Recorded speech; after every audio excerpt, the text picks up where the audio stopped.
Una niña de 8 años, con el vestido desgarrado y la cara sucia de tierra, se acercó a la entrada del restaurante más exclusivo de la ciudad. El guardia de seguridad, Miguel Santos, la detuvo con un gesto despectivo. «Estás muy sucia para entrar aquí, niña. Este lugar no es para gente como tú». La pequeña lo miró con ojos que parecían contener un dolor demasiado grande para su edad. Lo que Miguel no sabía era que esa niña sucia era Elena Mendoza, la única heredera de un imperio industrial de 2.000 millones de euros, desaparecida desde hacía 3 días tras escaparse del funeral de su madre. Y lo que estaba a punto de suceder cambiaría para siempre la vida de ambos, demostrando que a veces las apariencias engañan de la manera más devastadora posible. El otoño madrileño de 2023 había pintado la ciudad con matices dorados que se reflejaban en los cristales de los rascacielos de 4 torres. Madrid respiraba riqueza y ambición en cada rincón, desde las boutiques relucientes de Serrano hasta las torres futuristas que desafiaban el cielo castellano. Era una ciudad que siempre corría, donde el tiempo era dinero y la apariencia lo era todo. En esa fría noche de noviembre, la calle de Villanueva brillaba como un escaparate precioso en el corazón de Salamanca. El Hotel Villa Magna se alzaba majestuoso entre palacios nobiliarios del siglo XVIII, un oasis de lujo donde el pasado aristocrático se fusionaba con la opulencia contemporánea. Sus luces doradas se filtraban a través de las persianas de madera antigua, creando una atmósfera de cuento que atraía a la élite internacional como la miel atrae a las abejas. En el interior del restaurante, la aristocracia financiera española cenaba entre cristales de baccarat y platería Cristofle.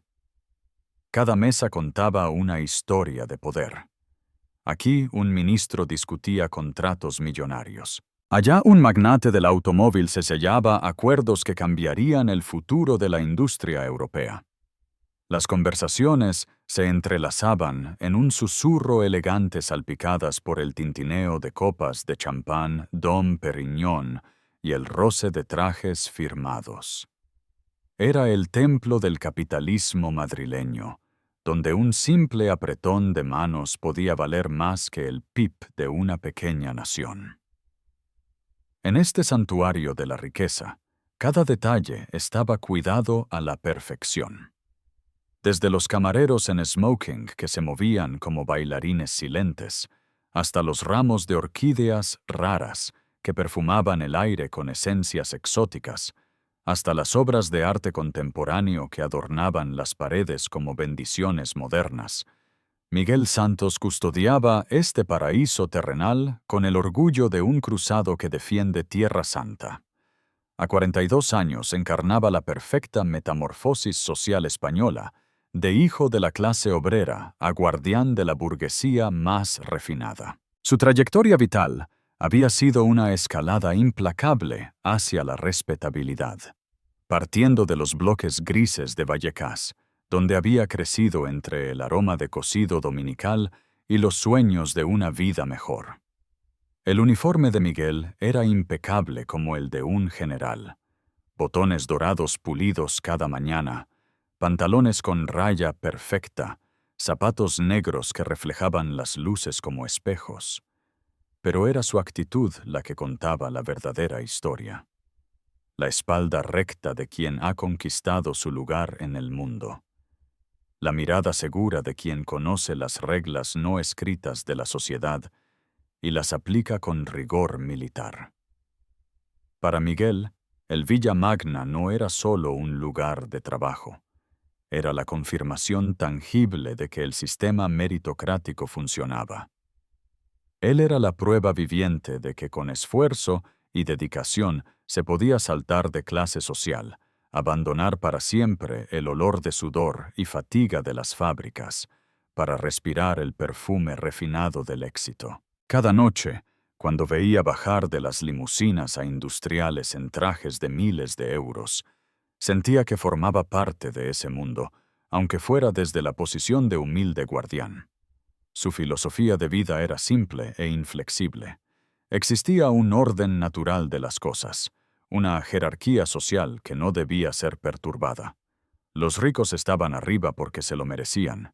Los pobres estaban abajo por sus deficiencias. Y él, Miguel Santos, era el custodio de este equilibrio cósmico, el hombre que decidía quién podía acceder al paraíso de los privilegiados y quién debía permanecer en el limbo de la mediocridad.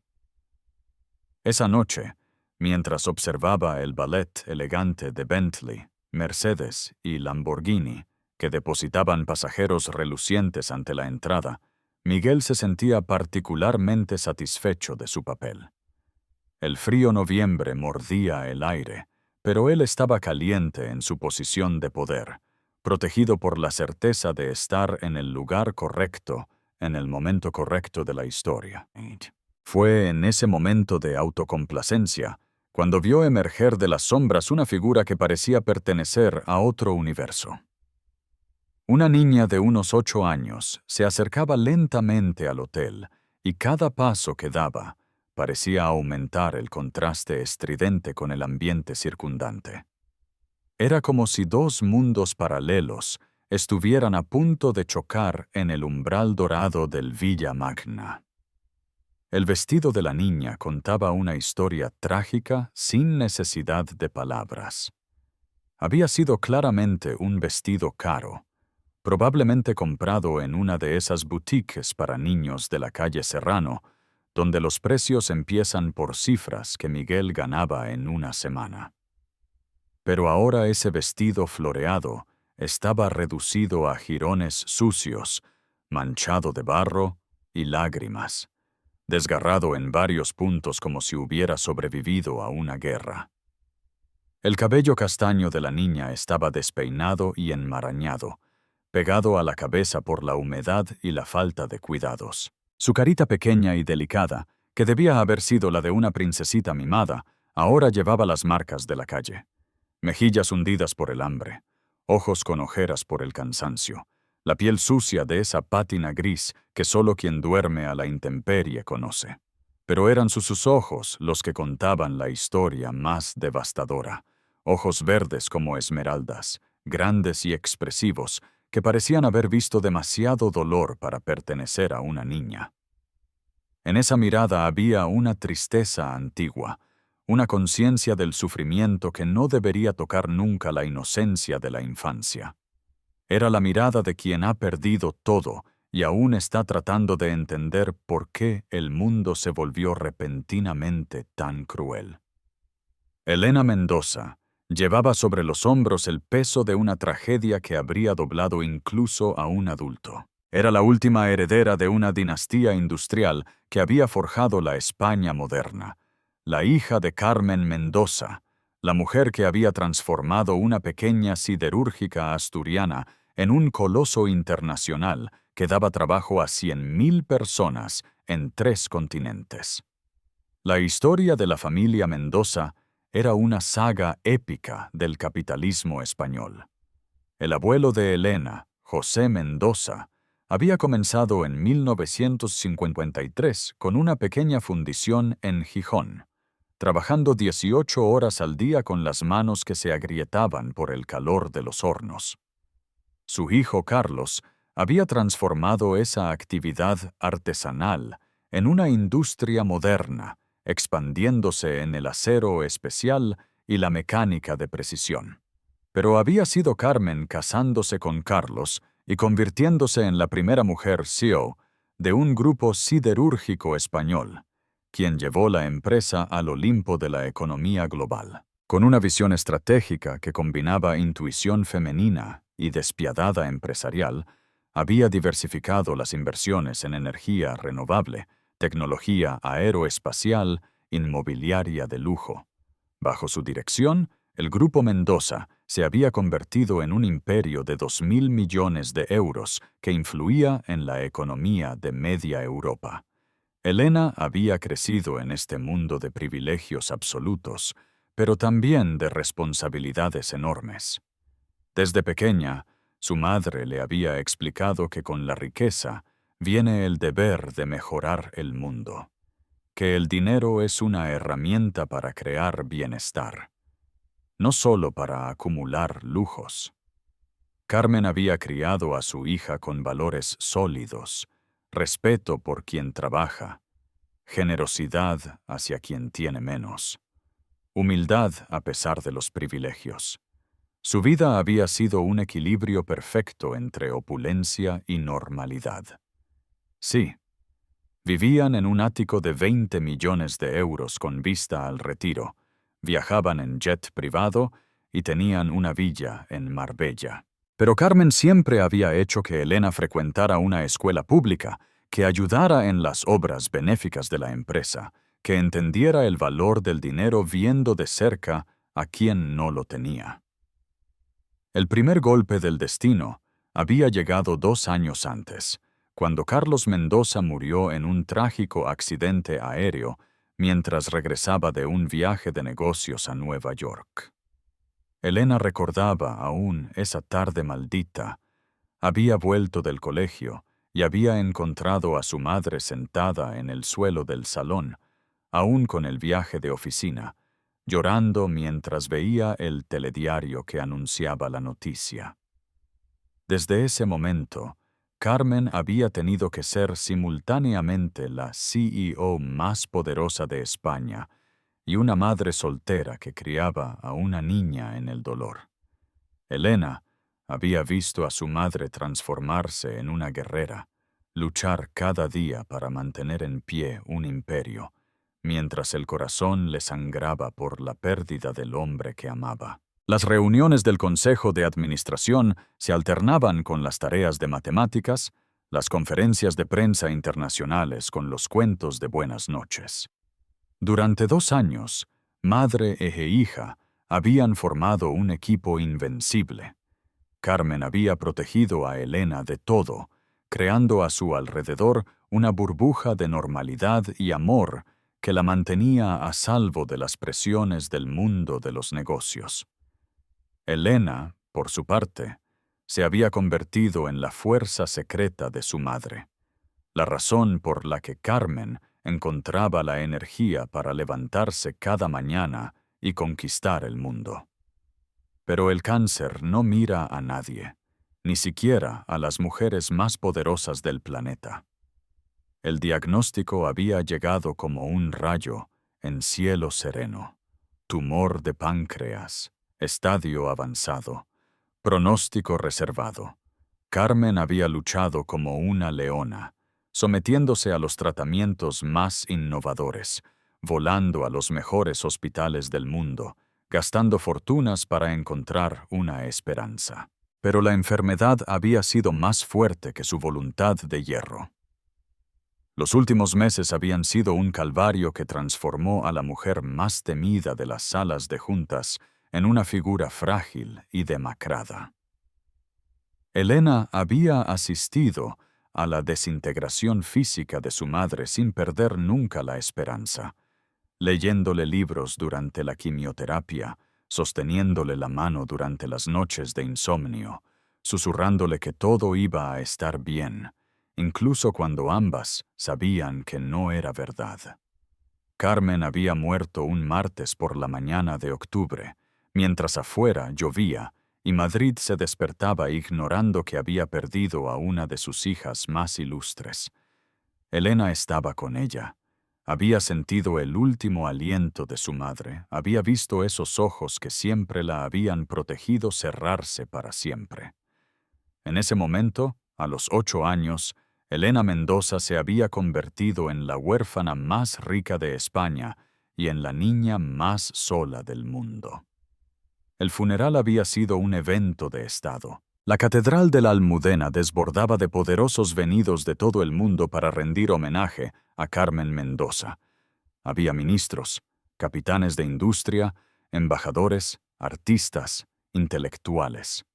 Todos querían ser vistos en el último adiós a la mujer que había cambiado el rostro de la economía española. Pero Elena, sentada en primera fila, vestida de negro como una viuda precoz, solo sentía el vacío ensordecedor dejado por su madre. Los discursos oficiales le parecían falsos, las palmadas en el hombro de los directivos de la empresa le molestaban.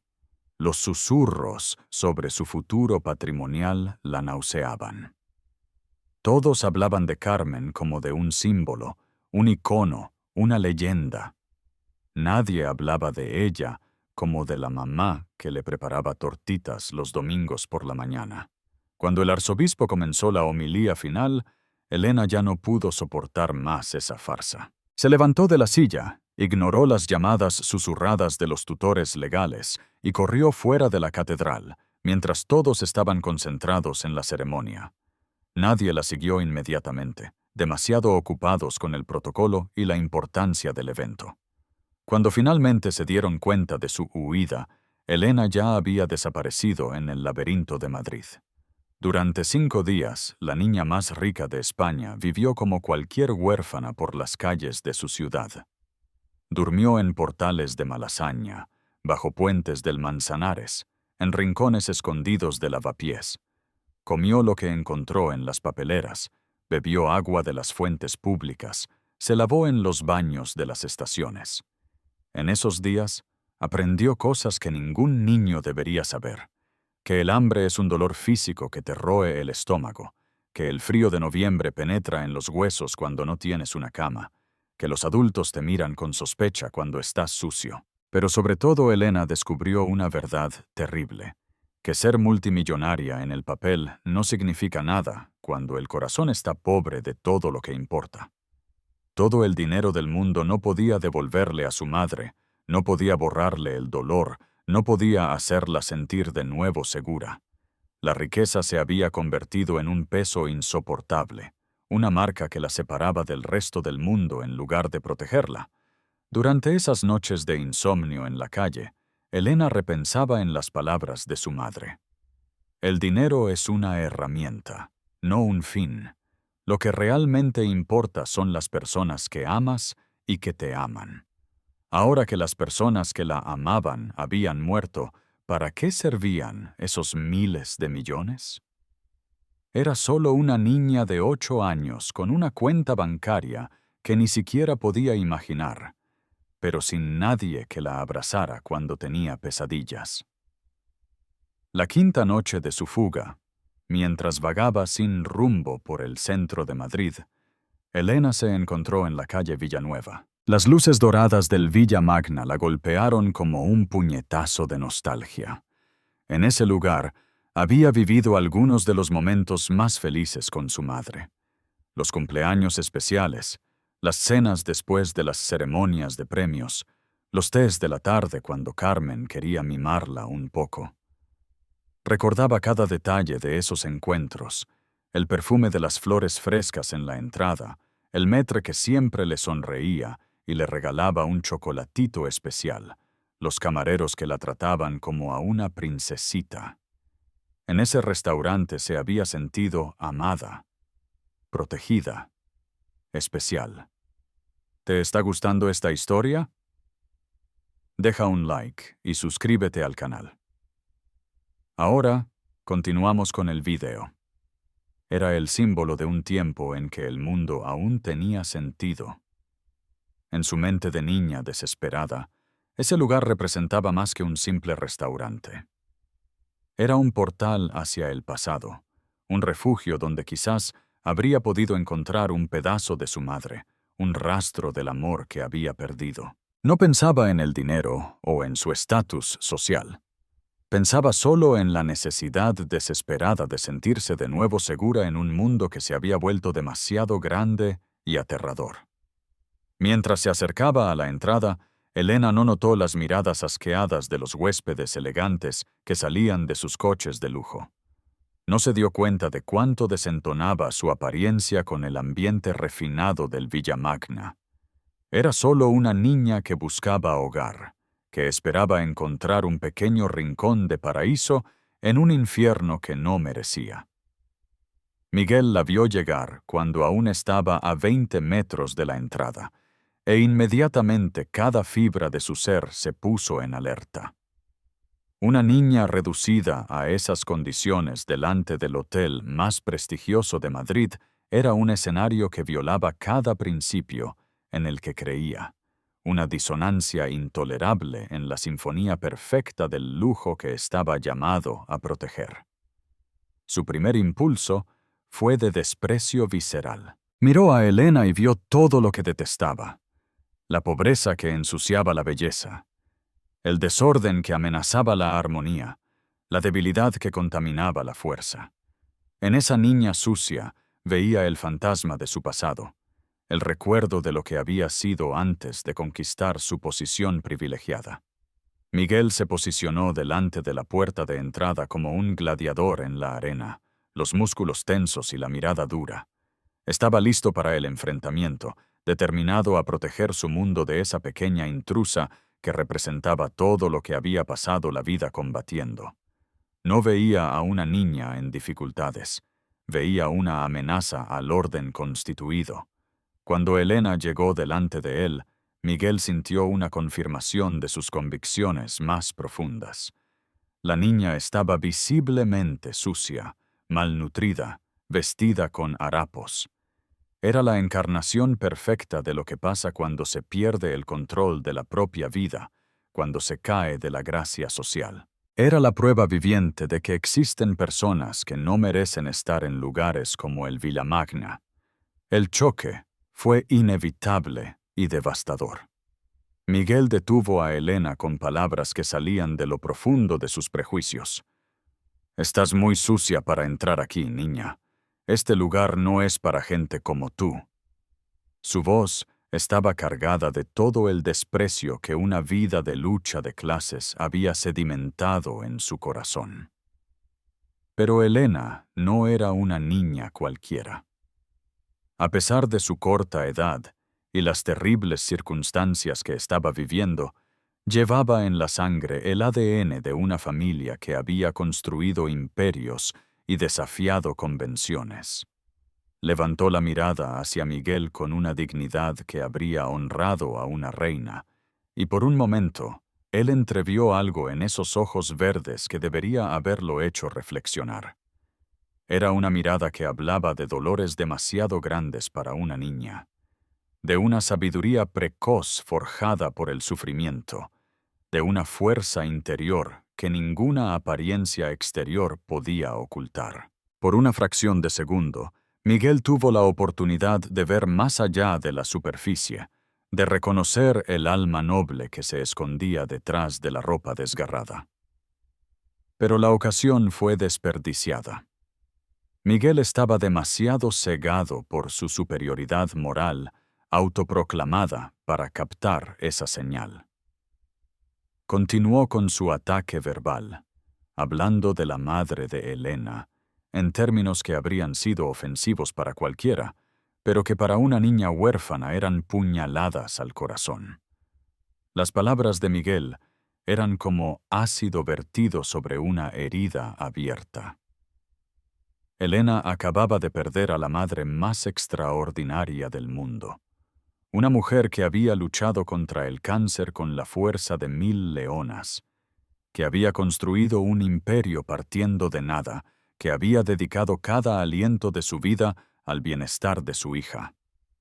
Escuchar a ese guardia ignorante hablar de Carmen con tanta maldad fue un dolor que se sumó a todos los otros dolores, pero Elena no explotó, no lloró, no se rebeló. Con una compostura que de las profundidades de su educación aristocrática se limitó a corregir a Miguel con dignidad real.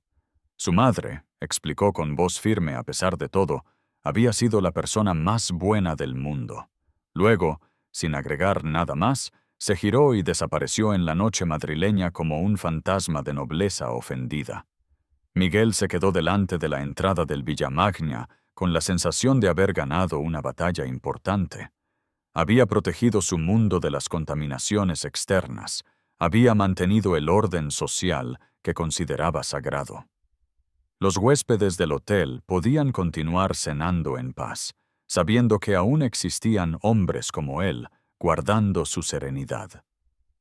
No podía imaginar que acababa de cometer el error más monumental de su existencia, un error que haría derrumbar su mundo de certezas como un castillo de arena arrastrado por la ola. La niña que había echado no era una pobre desgraciada cualquiera, sino la heredera más rica de España, la hija del industrial más poderoso del país, la propietaria de hecho del mismo hotel delante del cual él montaba guardia. El despertar llegó la mañana siguiente con la brutalidad de una guillotina que cae. Miguel abrió los periódicos para leer las noticias deportivas y se encontró delante de una primera página que le heló la sangre en las venas. Elena Mendoza, heredera de 2.000 millones, desaparecida desde hace 6 días, búsqueda de la huérfana más rica de España. La foto de Elena estaba en todas partes. No la niña sucia y desesperada de la noche anterior, sino una pequeña princesa en vestido blanco de ceremonia, con una sonrisa radiante que iluminaba una cara limpia y peinada. Pero eran los mismos ojos verdes idénticos que Miguel había mirado con tanto desprecio, los mismos ojos que ahora lo miraban desde las páginas de todos los diarios españoles acusándolo en silencio. El artículo era un puñetazo en el estómago que quitaba el aliento. Elena Mendoza, 8 años, única heredera del Grupo Mendoza, el gigante industrial que controlaba siderúrgicas, centrales eléctricas, compañías aéreas, cadenas hoteleras. Un patrimonio estimado en 2.000 millones de euros que hacía de esa niña una de las personas más ricas del planeta. Había desaparecido después del funeral de su madre, Carmen Mendoza, la legendaria CEO muerta de cáncer a la joven edad de 35 años. Miguel se sentó pesadamente en la silla de su cocina, sintiendo el mundo girar a su alrededor como un carrusel enloquecido. Esa niña sucia, que había echado como a un perro callejero, era Elena Mendoza, la heredera de un imperio que daba trabajo a 100.000 personas en 3 continentes. El Grupo Mendoza poseía, entre otras cosas, una cadena de hoteles de lujo que incluía a algunos de los más prestigiosos alojamientos de Europa. Elena era técnicamente una de sus empleadoras, una persona que con una simple llamada telefónica habría podido no solo despedirlo, sino cancelar toda su existencia profesional. Pero la realización económica fue solo la primera capa de una devastación mucho más profunda. Mientras leía el artículo, Miguel comenzó a reconstruir la verdadera historia de lo que había visto la noche anterior. Elena había perdido a su padre 2 años antes. Había asistido a la lenta agonía de su madre enferma de cáncer. Se había convertido en huérfana a los 8 años, llevando sobre los hombros un peso emocional que habría quebrado incluso a un adulto. Había escapado del funeral porque no soportaba más la falsedad de los adultos que la rodeaban, porque necesitaba elaborar el duelo lejos de los ojos del mundo, porque a los 8 años no sabía cómo gestionar un dolor tan grande. Durante 6 días había vagado por Madrid como cualquier niña abandonada, durmiendo en la calle, comiendo de los desperdicios, viviendo la experiencia más traumática que un ser humano puede afrontar. Y cuando, en su desesperación, había ido a buscar consuelo en un lugar que le recordaba tiempos felices con su madre, él la había echado con palabras que ahora le parecían monstruosas. Miguel se dio cuenta de haber añadido crueldad a un sufrimiento ya insoportable, de haber negado ayuda a quien más la necesitaba en el mundo, de haber fallado como ser humano de la manera más clamorosa posible. Las consecuencias fueron inmediatas: despido en el acto, reputación destruida. Pero Miguel descubrió que existían dolores más profundos que la pérdida de un trabajo. No conseguía dormir, perseguido por el recuerdo de esos ojos verdes. Tenía una hija de la misma edad de Elena, y el sentimiento de culpa lo estaba devorando. Comenzó a buscar a Elena por todo Madrid, vendiendo todo lo que poseía para mantenerse durante la búsqueda. Después de 2 semanas, la encontró bajo el puente del Manzanares, acurrucada entre los pilares, con la cara demacrada y los ojos que habían perdido toda esperanza. El encuentro fue desgarrador. Miguel se arrodilló delante de Elena, las palabras que le salían con dificultad de la garganta. Le pidió perdón por lo que había hecho y por lo que representaba, un mundo de adultos que juzgan sin conocer. Elena lo miró largo tiempo, y en ese silencio Miguel sintió el peso de todos sus prejuicios. Cuando Elena habló, sus palabras fueron de una sabiduría que no debería pertenecer a una niña de 8 años. Le explicó que se sentía pobre a pesar de los miles de millones, porque la verdadera riqueza eran los abrazos de su madre, los cuentos de buenas noches, la sensación de ser amada. Miguel llevó a Elena de vuelta con sus tutores, rechazando cualquier recompensa. Pero antes de separarse, Elena le hizo una promesa que cambió su vida. Cuando fuera mayor, crearía un lugar donde todos pudieran entrar, aunque estuvieran sucios, aunque fueran diferentes. Los años que siguieron fueron de transformación radical para ambos. Miguel tuvo que reconstruir su vida desde cero, aceptando trabajos humildes que antes habría considerado por debajo de su dignidad. Encontró empleo como conserje en una escuela primaria de las afueras, donde cada día tenía ante los ojos el milagro de la inocencia infantil y la responsabilidad de los adultos de protegerla. En ese nuevo papel, Miguel descubrió una vocación que no sabía que tenía. Se convirtió en el confidente secreto de los niños más difíciles, el que sabía reconocer detrás de la máscara de agresividad el grito de ayuda de quien sufre. Su experiencia con Elena le había enseñado a mirar más allá de la apariencia, a buscar siempre la historia escondida detrás de cada comportamiento. Elena, mientras tanto, creció rodeada de los mejores tutores y consultores, pero nunca olvidó esa noche bajo el puente y al hombre que había venido a buscarla para pedirle perdón. A los 13 años, cuando la ley española le permitió tener voz en las decisiones del patrimonio familiar, hizo la elección que definiría el resto de su vida. El Centro Elena Mendoza para la Infancia en Dificultades abrió en 2028 en una zona degradada de Madrid que el ayuntamiento había intentado rehabilitar durante años sin éxito. Elena compró una manzana entera de edificios abandonados y los transformó en un pueblo mágico donde los niños sin familia podían encontrar no solo un techo y una comida, sino sobre todo la certeza de que alguien creía en ellos. El centro era una obra de arte social, aulas coloridas donde estudiar, talleres creativos para expresar el talento, campos deportivos para desahogar la energía, jardines donde cultivar la esperanza. Pero sobre todo, era un lugar donde ningún niño era juzgado por lo que había pasado, donde la única regla era que todos merecían una segunda oportunidad. El día de la inauguración, Elena pronunció un discurso que emocionó no solo a Madrid, sino a España entera.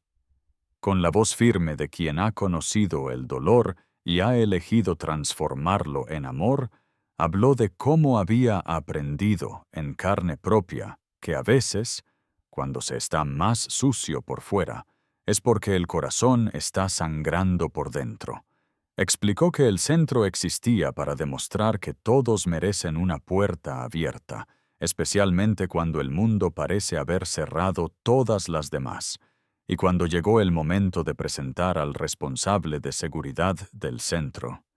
Elena llamó al escenario a Miguel Santos, el hombre que 5 años antes la había echado del Villa Magna. Ahora tenía la tarea más importante del mundo: asegurar que ningún niño fuera juzgado por las apariencias, que cada pequeño que cruzara esa puerta se sintiera acogido y amado. Miguel subió al escenario con lágrimas en los ojos, delante de una platea de periodistas internacionales, políticos y benefactores. Miró a Elena, que ya se había convertido en una joven mujer con determinación en los ojos y generosidad en el corazón, y entendió que había recibido un don inmerecido, la posibilidad de transformar su error más grande en la misión más importante de la vida. En los meses siguientes, el Centro Elena Mendoza se convirtió en un modelo para toda Europa. Delegaciones de todo el mundo venían a estudiar el método innovador que combinaba asistencia social, educación de excelencia y recuperación psicológica, pero el verdadero secreto del éxito era la atmósfera de amor incondicional que se respiraba en cada rincón. Miguel se dedicó en cuerpo y alma a su nuevo papel, acogiendo a cada niño como si fuera el mundo. Había aprendido la lección más preciosa, que el valor de una persona nunca se mide por cómo aparece por fuera, sino por el dolor que lleva en el corazón y el amor que necesita para sanar. La historia de Elena y Miguel se convirtió en leyenda en Madrid, contada en las escuelas como ejemplo de cómo el perdón puede transformar incluso los errores más grandes en oportunidades de crecimiento. Y cada vez que alguien entraba en el Centro Elena Mendoza, podía leer en la placa dorada de la entrada las palabras que la joven fundadora había elegido como manifiesto. Aquí dentro solo cuenta lo que tienes en el corazón, no lo que llevas puesto. Si esta historia te ha tocado el corazón, si has entendido que nunca hay que juzgar por las apariencias, entonces compártela. Suscríbete al canal para no perderte otras historias que te harán reflexionar. Comenta, ¿has juzgado alguna vez a alguien equivocándote completamente? Y ahora haz clic en el próximo video para descubrir otra historia que cambiará tu forma de ver el mundo.